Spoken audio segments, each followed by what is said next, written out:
Thank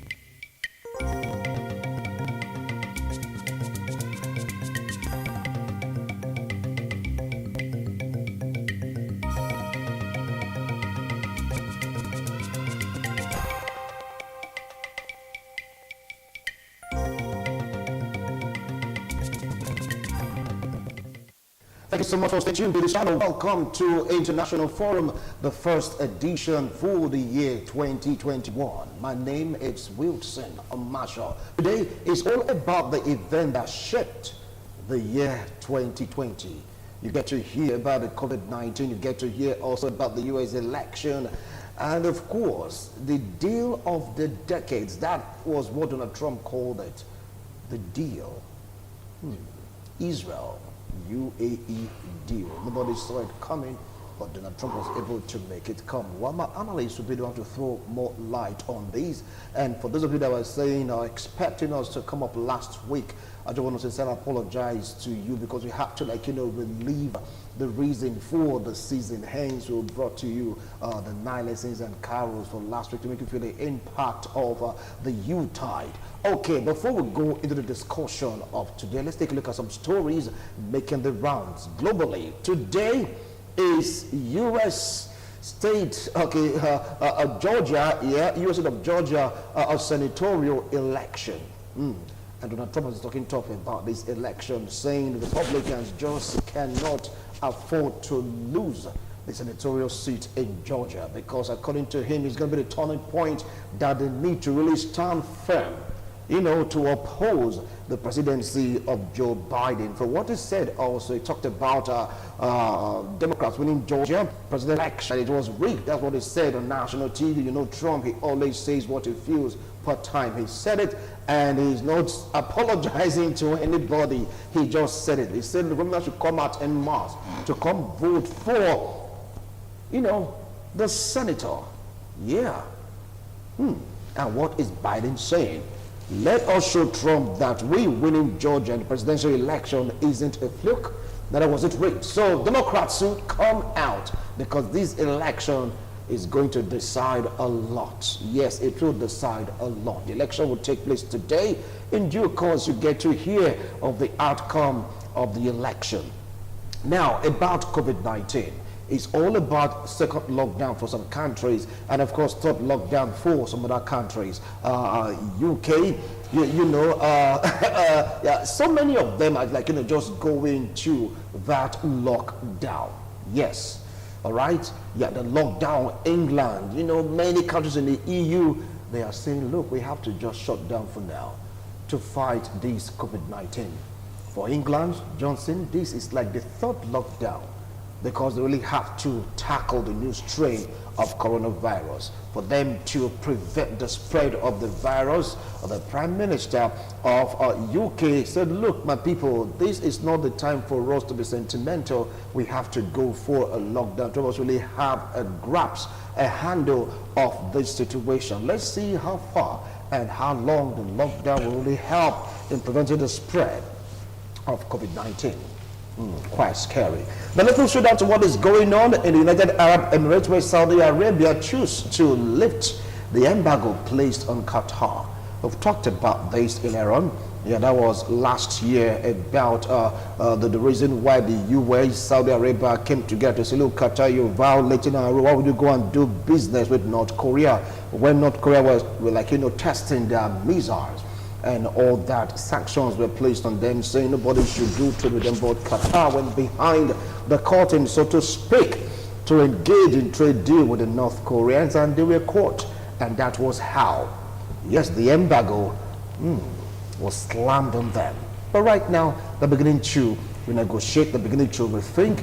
After all, Qatar is a member of the UAE. Once you punish a brother, it's called that he has learnt his lesson. What else will you do? You have to call him back. That is what Saudi Arabia is doing. Now, Saudi Arabia is playing the big brother in the United Arab Emirates to the dismay of Iran. Later, we'll talk about Iran and Saudi Arabia in due course. But for now, the embargo on Qatar will soon be lifted. Yes, and they can now heave a sigh of relief. They've been told to go, and of course, sin no more.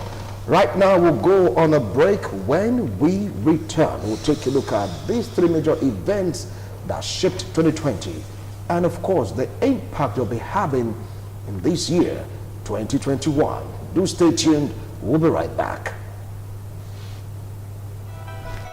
Advice to the public on the coronavirus. The World Health Organization, WHO, recommends you take the following measures. Know that most people who become infected experience mild illness and recover, but it can be more severe for others. Take care of your health and protect others by doing the following. Regularly and thoroughly clean your hands with an alcohol-based hand sanitizer or wash them with soap and water. Washing your hands with soap and water or using alcohol-based hand sanitizer kills viruses that may be on your hands. Maintain at least 1 meter, which is 3 feet distance between yourself and anyone who is coughing or sneezing. Hands touch many surfaces and can pick up viruses. Once contaminated, hands can transfer the virus to your eyes, nose, or mouth. From there, the virus can enter your body and can make you sick.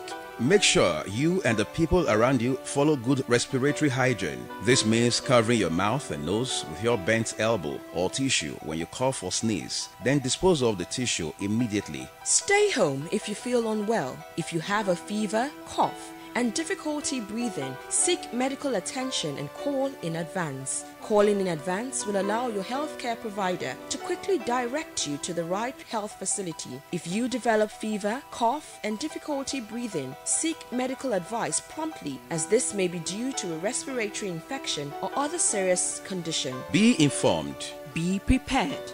Be smart. Be safe. Be ready to fight COVID-19. This message is brought to you courtesy Independent Television and Radio.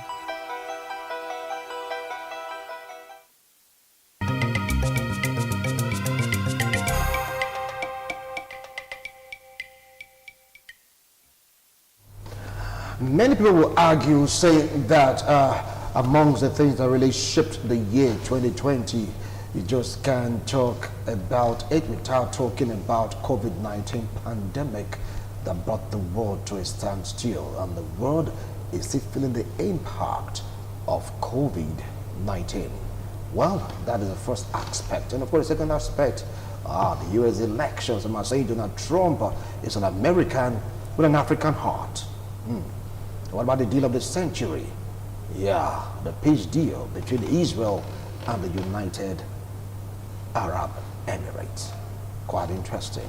With me here in the studio to talk about this, I have a legal practitioner, political analyst to join me to welcome Barrister Osaho Osazua. Barrister, welcome to International Forum, the first edition for the year 2021. It is always my pleasure being here. You're right. Very close to him, he is an engineer, a political analyst, but local and international politics is well grounded. Join me to welcome Alex Obi, PhD. Alex, welcome to International Forum. Thank you very much. First edition for the year 2021. Yes, Marvin, it's a pleasure. Let me come to you, Barrister. Would you still want to maintain your point with this mentality that COVID-19 had this reverberating impact even into 2021? Let's take a look at its origin towards the end of 2019. Spread into 2020, held 2020 ransom, and the world is still like trying to recover from the impact of COVID-19. What do you have to say about that? Yes, thank you very much. If you have listened to the experts, what the scientists are telling us, you will be surprised to know that COVID-19 is very far from being behind us. We all wish to put COVID-19 behind us, but that's not what they are telling us. That there are more dreary, dark nights ahead, that we still need to social distance, still need to wear our masks, and then to pray. Even with the coming of the vaccine, we have seen shortcomings now with the coming of the vaccines. We have seen some kind of mutations with the virus itself. We have seen, even logistically speaking, distributing the vaccine has been an Herculean task for a country, a first world country like the United States. Talk less when it gets to Africa, like they are praying in 2024 2023 at the latest. So just imagine, we still have to wait like 3-4 years before it gets here. So there are challenges there, but there is light at the end of the tunnel. We can almost say there is something good coming. Just with time, if we hold our breath, we stay alive, the vaccine will get to us. Even at that, talking about the vaccine again, we are also having problem. Hold on, Barrister. So you said if we hold our breath and stay alive, how can one hold his breath and stay alive? Why not now? Just if you are patient enough and if it gets to our time, we'll get the vaccine. But then even for some persons now that the vaccines are available to, we still have some pocket of resistance. Saying it says a good percentage of Americans say that there are some health workers now. In the time of the health workers in the US to get this vaccine, there are some health workers that are saying no, but I don't need it. Maybe on moral or religious or other considerations. Even health workers, one would think that those are the persons that they should know better being in the field, but they are saying no, I don't want it for some reasons. So you just imagine if a good number of persons say I don't want it, then the virus is going to continue. So that's that. But I see there is light, like I said, at the end of the tunnel, and we have turned the corner eventually. With the coming of the vaccine is a very positive development, which will ensure that we put this. But there will never come a time, my brother, when COVID-19 will be completely eradicated. It will become like something like HIV, something like other sicknesses that we get to learn to live with. That's the fact. But the rate of killing people, the rate of which people are dying for now will drastically be reduced the more the vaccine is introduced. But I don't think the time will ever come that we say now COVID-19 has been totally eradicated. That time will never come. All right, Alex, what do you feel about it? One of the major events that really shook the world, brought the world to a halt, COVID-19. And of course, the new strain, the impact it will be having in 2021. We thought we had seen the end, especially towards the end of the year and the introduction of the vaccine, but it seems as if there's still a long way to go.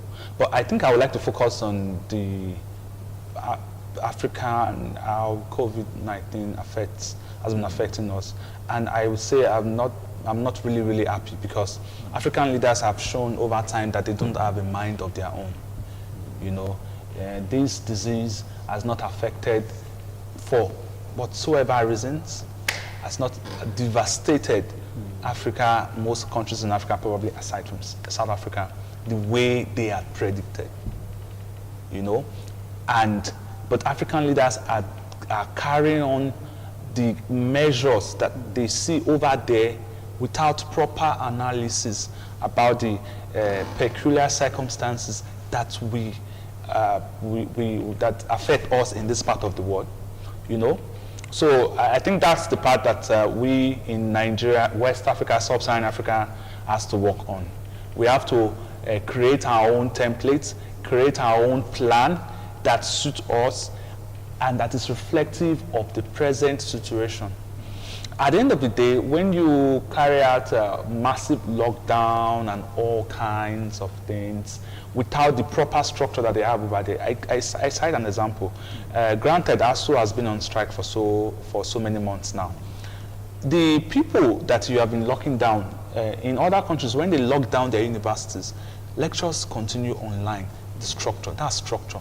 At the end of the day, even if COVID-19 was to continue for 3-4 years, they will not have lost anything. But do you have such structures? No. No structures. But is the COVID-19 of that same effect? No. But what do? You just copy everything, hook, line, and sinker, for whatsoever reason.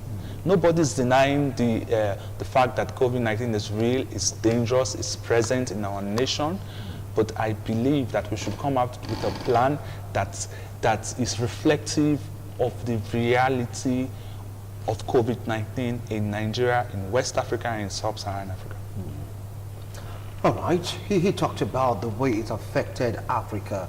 But now if you take a look at the world where the, how will I put it now, creation or manufacturing of the vaccines, some of the opinion that some vaccines, you get to see the pack of the vaccines not to be distributed in the US, in Canada, and of course in the European country. That's what you get to see in some pack of the vaccine. Nobody know where these vaccines are gotten from. What do you feel about this rumor about fake vaccines or vaccines that will be used to be tested, so to speak, on Africans? I for one, I'm not a big fan. I'm not a fan at all of conspiracy theories at all. I find it very distasteful and something that I do my best to stay as clear away from. Because if you go online now, you hear a lot of things, far-fetched, unimaginable things. Some sick people somewhere just sit down in their bedroom and start coughing out certain things, and before you know, the thing goes viral, and people are saying, and it even gets as high as the White House when you have a president who would say that people are saying. Imagine the occupant of the White House will say people are saying. So that's where we are. So, but talking now, to go back to the issue of the vaccine, as we talk today, we have a vaccine from Moderna, we have one from Pfizer, and the new one from AstraZeneca, the Oxford one. So that's the three basic vaccines. There's not like a duplicity or multiplicity of vaccines that people are now packaging vaccines here and there.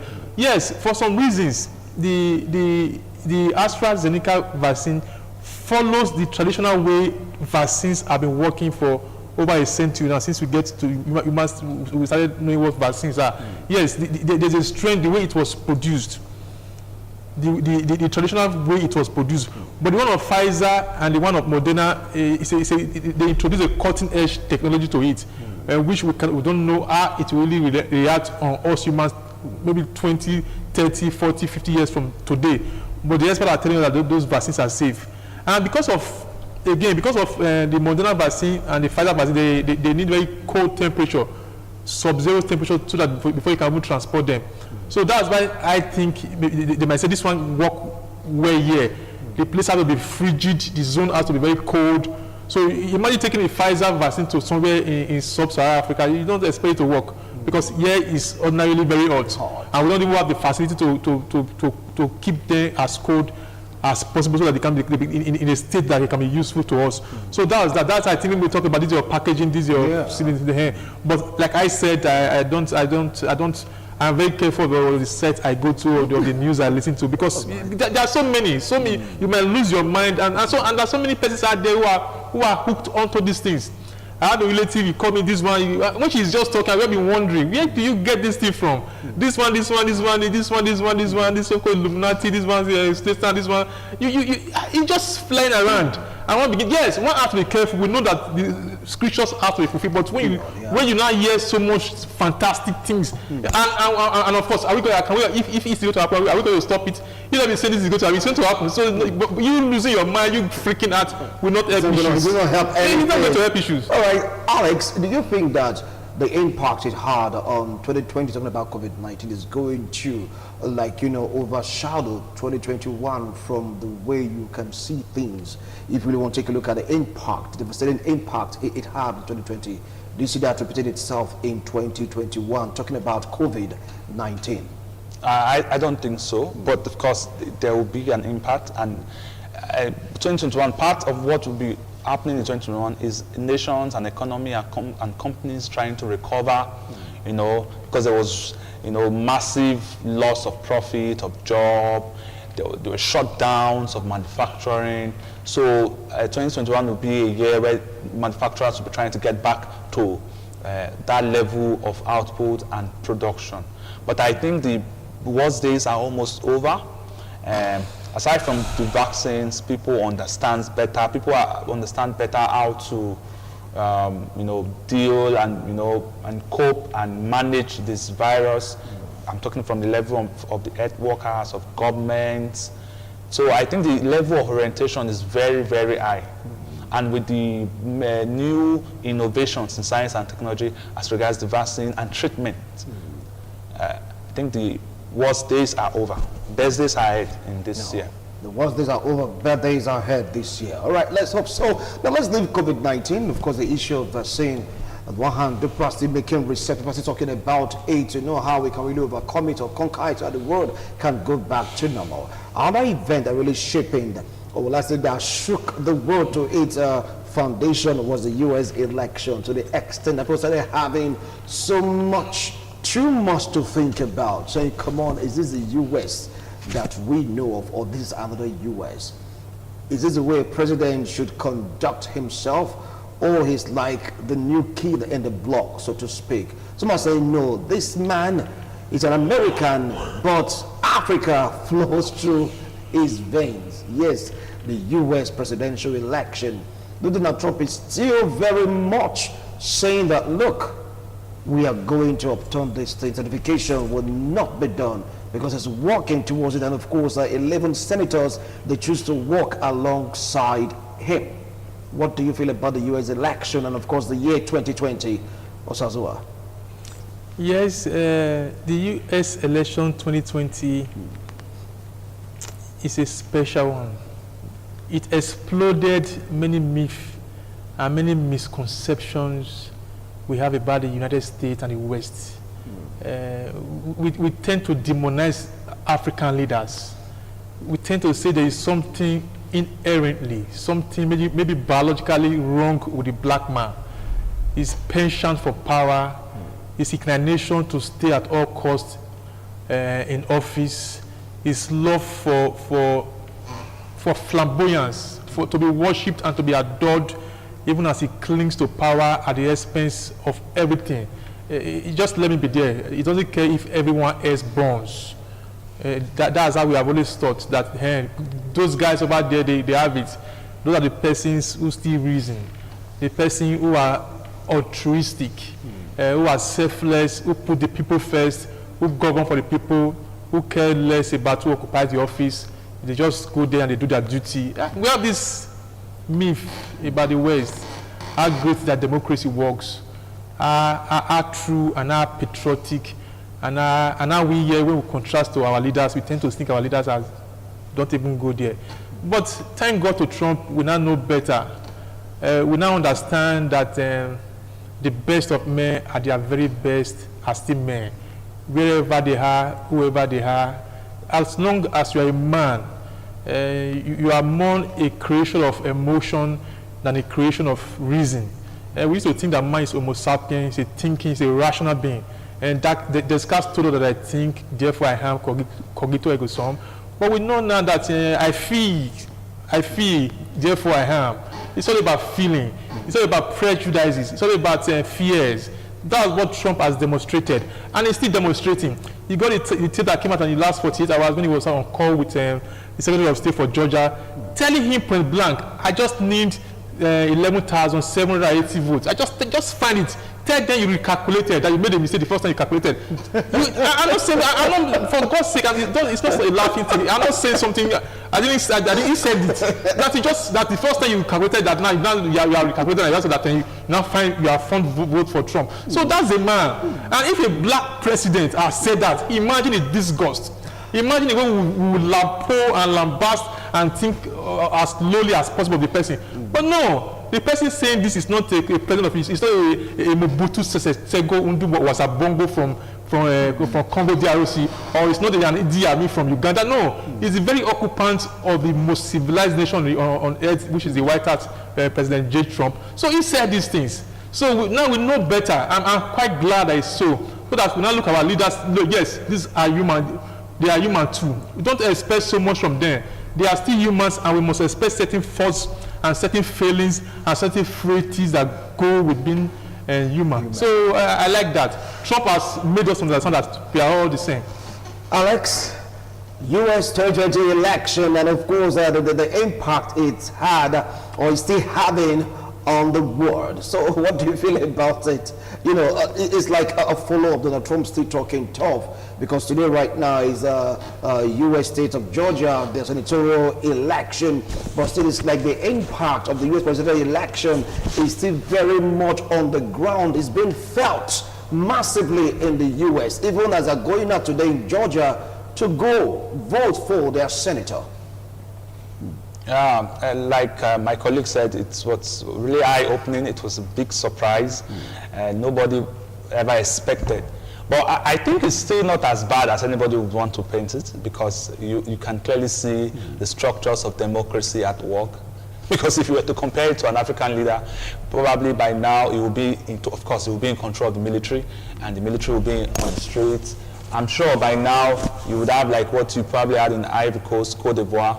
Maybe the judges at the Supreme Court will have been pressured, be at gunpoint to upturn the results.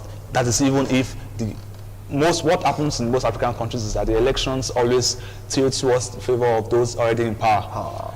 You know, so the fact that the elections were, in quotes, free and fair, even with some allegations, the fact that the various structures... But according to Donald Trump, it's not free, it's not fair. Trump said the election wasn't free, it wasn't fair, that it was rigged in some states. Against him. Okay, that will probably be subject to the court.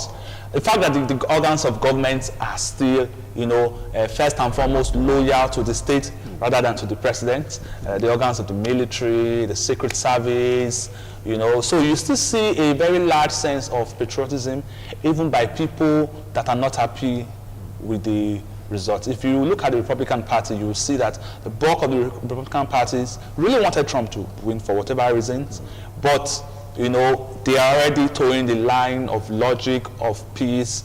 The first surprise for me, even before the elections, was when Trump was not willing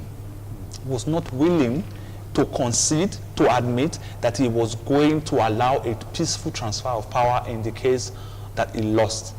That was absurd coming from the President of the United States. He said it. It's not like, people shouldn't be surprised. He said it, that I would not, you know. So, you know, the actions and inactions were really, really surprising. But there were still some very defining and very strong institutions and actions that you would understand that they are still very far from most, you know, African countries. I just think that President Trump is just is just an exception to the norm. You know, an exception to the norm. But generally, people over there, you know, are more prone to putting their nation first.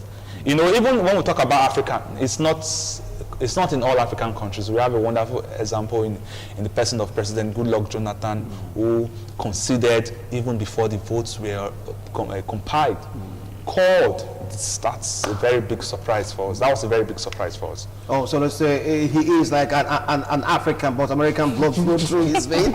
Is that what you're saying right now? What about the 11 senators that are already going to go contest certification of Joe Biden? Still, from Trump's camp, they are saying that when the term of certification comes, it's not going to take place because they're going to fight it, that Trump really is the right to win of the election. The difference between over there and here is that when they say we are going to fight it, we understand that they are going to follow the tenets of the law. We are going to fight it in Nigeria or in Africa. It's a recipe for big disaster.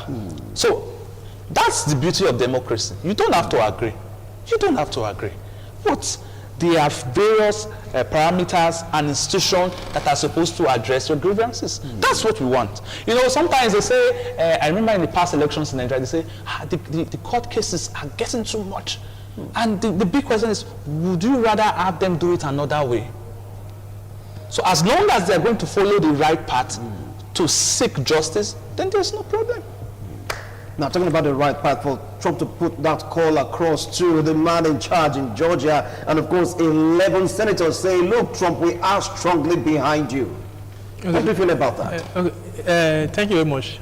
My colleague here was talking about following the norms, that yet, even though you are aggrieved, there's a platform you go to hear, to ventilate as it were your grievances. So that's that. So what are the platforms, what are the roads, what are the options that were open to a President Trump after refusing to concede? Well, ordinarily, this is a system that works. Democracy, they say, is a fragile thing. The system works based on trust, based on fidelity to the principles that elevate and enlivens the engines of democracy itself. It is fidelity to it. It is faithfulness to those principles. There's no magical wand that you wave about democracy that makes it so beautiful and so happy. No, it is the people who are disciplined enough to follow its tenets, its requirements. You guide it jealously. That's how it works. That's what makes it beautiful. Adherence to its principles. It's fragile. It's not strong on its own. It is the people that administer the electoral process and the players of the game itself that ensure that democracy is the beautiful game that it is. Following the rules, you get it. Now, like I said, what are the options that were open to a President J. Trump after refusing to concede? He should have conceded. He should have called and congratulated like tens and tens of presidents before him have done. Before the election is called, they call their opponents and say, look, yes, that's it. So, having refused to concede, having refused to acknowledge Biden's victory, he had other options. And did he take those options? Yes, he did. Trump filed over 60 cases in U.S. courts, including 3 at the Supreme Court, which he roundly lost, even by judges which he appointed. They said there is no evidence. An election is not fraudulent. An election is not rigged because you are saying so. Are you getting it? It's not you by saying so will not make, because you have said it 1,000 times, this election is rigged. This election is rigged. It's not become rigged. No. It is, if it is rigged, it is something that is demonstrable. It is something that is based on facts. Said it yesterday when he was campaigning. It is something that is based on facts. Yes, and actually, the system in the US works so well that if there is no way thing you can do that, you can't be smarter than that system. If you rig election, they will get you.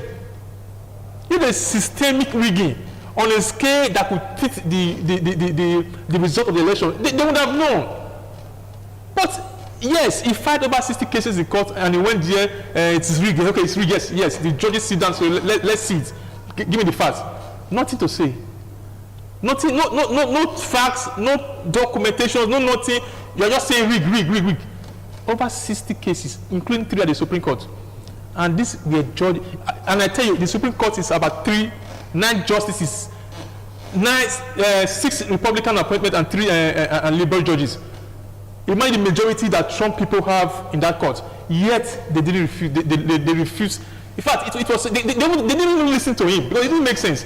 You have gone to the state court, because at the state level they also have their own Supreme Court. Gone to several state Supreme Courts without nothing to show for it, and you keep saying the election was rigged, that Trump won, the election was rigged. If the election was rigged, it is something that is easily provable. Come and tell us how it was rigged. They will listen to you. Okay, it is so, based on what they have seen, and then they will do the needful.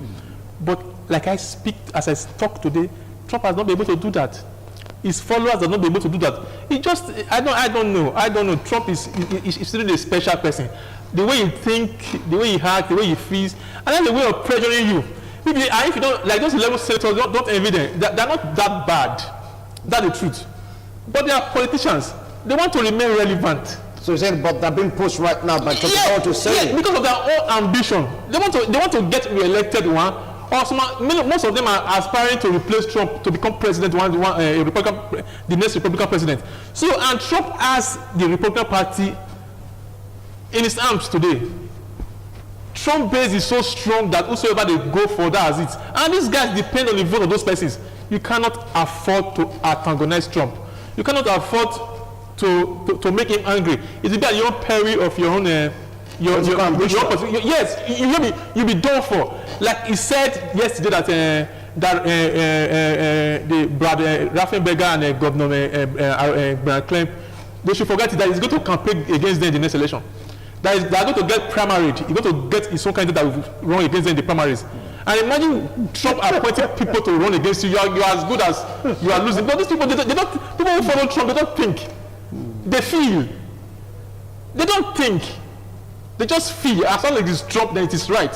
So when you have such devout followers, such a person, you have to respect. How he was able to cultivate it, how he was able to do it, it still beats me. But right. I tell you, the main thing is that Trump was able, I've said that on this platform severally, that's the defining factor. Trump was able to articulate in ways. He was bold enough to make audible what the average white man feels in his heart but is unable to say. For the first time, Trump was able to give it voice. Their prejudices, their racism that's inside, Trump was able to bring that out, to shine it, and it became kind of nice. Yes, I'm racist and I'm proud about it.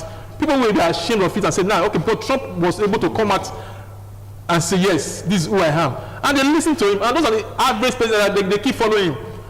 As far as they are concerned, Trump will never say something that is not right. Okay. Even though he lies every day, which we know objectively is so, but we don't think that Trump has ever lied to them. You talking about Trump lying is like, it could be subjective, you know, because to them, he doesn't lie. He just tells them the truth and they'll take it hook, line, and sinker. Before we talk about Israel and, of course, United Arab Emirates peace deal, which is among the top event that really shaped 2020. What do you feel about the outcome of the Georgia state of the U.S.? Yes, the outcome of the general election. The Senate, they are going out there today to vote. If peradventure Republicans carries it at the end of the day, do you see a turn in that certification they're talking about against Joe Biden? Okay, first and foremost, I want to admit at the beginning that, like you said, democracy is very fragile. It's predicated on the fact that those who are in position of power are reasonable, and that's one major thing we'll probably have to work on. They say democracy is the worst form of government aside from the others. And coming back to, I think the last election was more about those who were for Trump and those who were against Trump. So I don't think so. I don't really see that Joe Biden had supporters. So you have people who wanted Trump and those who did not want Trump. That's it. You know, and like he said, he spoke about those who are always for Trump and how they most of the time feel and think. Sometimes those who are also against Trump were also guilty of such, because once you are at that extreme, it's very difficult to be objective. You know, you just don't want to know whether it's making sense or not. That aside, now these elections, you know, the way the U.S. elections are, it's again talking about the impact of this result and the impact of rigging in an elections like the U.S. I think we must be very technical in trying to analyze this, because the U.S. elections, it's a college system of voting. It therefore means that it's not just about simple majority. You can only talk about having a substantial or a systemic rigging that would affect votes substantially in an elections like Nigeria or Ghana, where the winner is just by simple majority. Because it's a college system of voting and all states contribute to this voting, it therefore means that a small tiny tilt in any state can upturn the elections. Because you see, part of the laws in the US elections for some of the states is that if I and you, and let's say A and B are contesting, in some of the states in the US elections, whoever has the majority of those votes has all the votes. Yeah, so you see so I understand the pains of the Republican. I know they have to prove, but I understand if in any way they felt that they might have been rigged out. And I must say, this is not the first time this kind of allegation. It happened in 1999, 2000. Al Gore. Yes, you know, and Al Gore was Democratic candidate, became the bigger person, you know, which for me is subjective, because we are talking at one time about peace, at the same time you're talking about justice. If I feel I've been rigged out and I think that the elections have been manipulated, the onus is on me to ensure that such thing never happens in the future. So even if anybody is crying out and you are saying, just admit now, just congratulate. Sometimes it doesn't make sense all the time, because the ills that you were supposed to correct through your own, you know, voice, and you know, it's probably become even more serious. And I will say that this election has exposed a lot of issues with the American voting system that we all thought was faultless. And whether they admit it or not, it would play in their next elections. They will become much more careful, much more technical, and they will try to correct all the gray areas. Oh, right, because Hillary Clinton talked about them scrapping the electoral college. She spoke about it, saying, look, that college is like a bane in American democracy. Because, well, maybe because she won the popular vote. Yeah. But, okay, sorry, I just want to quickly just a minute talk about it. I know people are not very happy with the college system of voting because they think that most times the popular candidate don't win. But it has its own advantage. You know, first and foremost, it prevents all bullies from states that are, you know, that's what happens in this part of the country. You might not necessarily be popular, but you can have certain populated states that can swing, thereby having a president who does not necessarily have that national spread in terms of law. Because I feel in Nigeria that the constitutional requirements for two-thirds to 25% and two-thirds of the states does not really project someone who has that spread and support in the nooks and cranny of the nation. All right. You wanted to say something? Yes, thank you. And it's very key. It's really something that pains me. When you hear Republicans, or especially Trump, say today that they were illegal votes, that those votes are rigged, it's not that he knows, he's sure that there's a fault with the system, that someone went there to manipulate and rig. No. They know, the average Republican knows that what he calls rigging, or what he call illegal voting, Yes.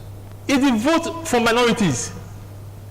I'm telling you, that's the truth. That is your assertion. No, that is your it's the sad truth, my brother. It is the sad truth. Yeah. It is vote, not just the minorities, but for the black persons. When look at this election today, when Trump talked about overturning the election in those 6 states we're talking about, it's very careful. If you look at those 6 states, okay, let's start on Georgia now. You know the area in Georgia talking about is the urban Atlanta area, which is mainly populated by blacks. All the filings he has done is to disenfranchise all the people who voted there. Then talk about then go to which other place again? Pennsylvania. Go to the Philadelphia circle again, where we have a lot of blacks. Go to Wisconsin, go to the Detroit area again, where we have a lot of blacks. These are targeted, all the places he has filed cases to disqualify the people, they are mainly over 70% blacks inhabited. You can go and check that out yourself. And those are the places he wants those votes to be upturned. It's not in the rural area where white people say that. No, every places he has filed to have the result upturned blacks majority areas. And you tell me it is not. And those are the very votes that he call illegal votes. It's not because there is something wrong with the system was being or something. No, okay. The people who live there, this pigmentation of the skin of the inhabitants of those areas, that's what makes those votes illegal. And that's the sad truth. Let's keep watching. Let's see what will happen. Later on this month. When Joe Biden will be really giving the certificate, let's see if those 11 senators and Trump and of course Republicans, if they can really fight against it. Now that was among the major events that really shaped 2020. And of course Trump called this the deal of the century. I mean, Israel-UAE peace deal. That name, does it watch it? Because it happened last year, 2020. I don't know. Now, let's talk about sentiments right now. Because I know that you are not pro-Trump. No, of course. He called it the deal of the century. Israel-UAE peace deal. Let me quickly go. We don't have much time. Let me quickly go to the heart of it. This so-called, I've always said on this platform, if you can remember, that there is nothing like a bad peace. That there has never been a bad peace or a good war, according to JFK. And that, my brother, is the truth. I'm always for peace.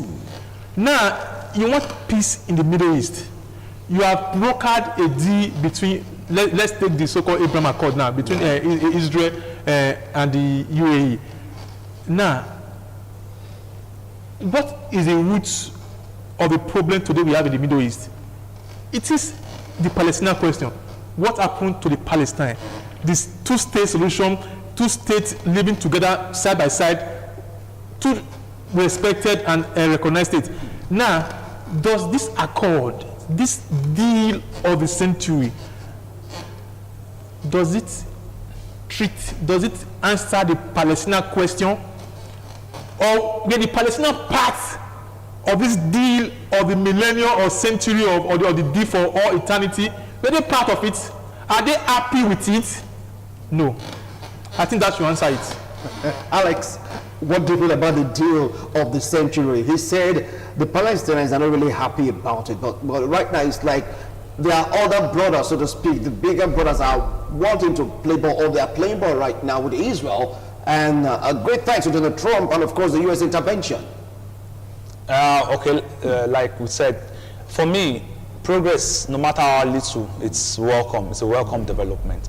But I think part of the main appetizer for most of those countries is a common enemy. So I don't even say, aside from the Palestinian question, the common enemy, Iran. And so what are they doing? There's the Saudi government calls it a cycle of peace.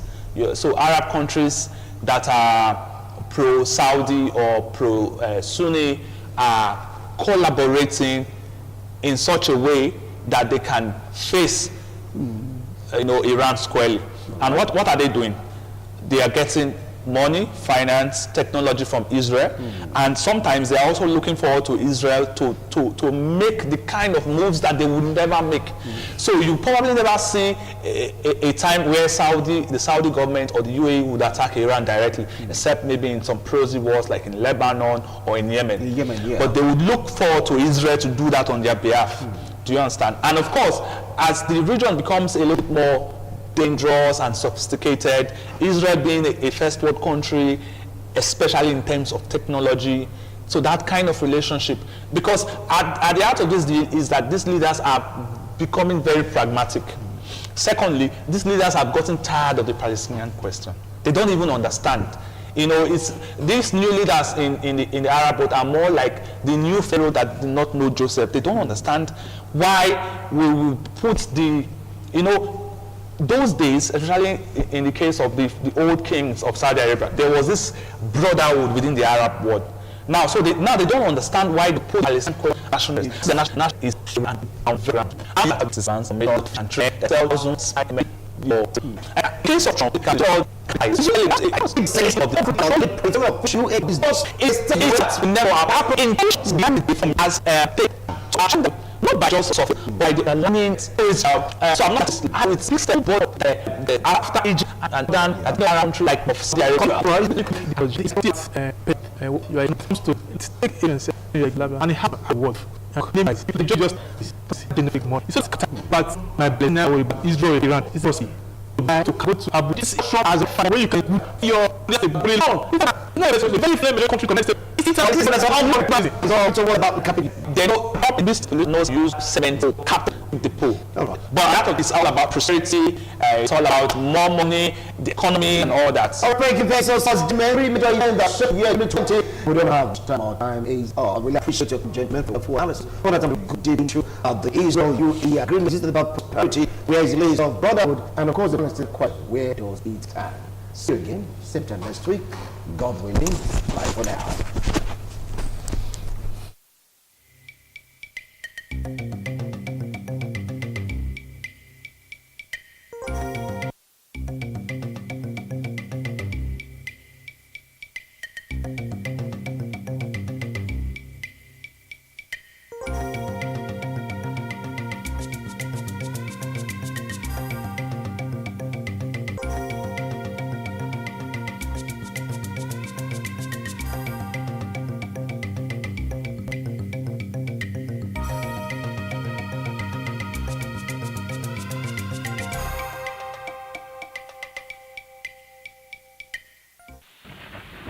This is ITV. Certainly the best.